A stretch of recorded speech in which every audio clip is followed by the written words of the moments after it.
এই ধরনের পুরাতন একটা বিছানার চাদর এই যে বাটিকের লুকে আনার জন্য আজকে আমি কি করেছি আর কোন রং ব্যবহার করেছি, কোন প্যাটার্নে করেছি, আর আপনারা খুব সহজে কিভাবে বাড়িতে বসেই এই বাটিকের চাদরগুলো তৈরি করতে পারবেন সেই নিয়েই থাকছে আজকের ভিডিও।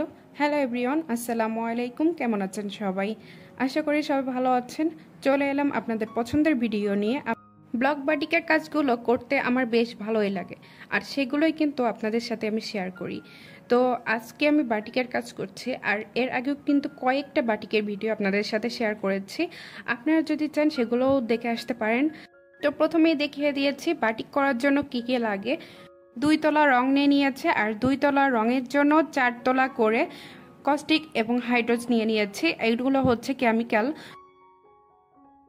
সবার বাড়িতেই কম বেশি পুরোনো চাদর কিন্তু থাকেই, আর এই চাদরগুলোই কিন্তু আপনারা বাটিক করে নতুনভাবে ইউজ করতে পারেন। একেবারে মনে হবে যেন নতুন বাটিকের একটা চাদর আপনার বিছানার উপরে বিছিয়ে রেখেছেন।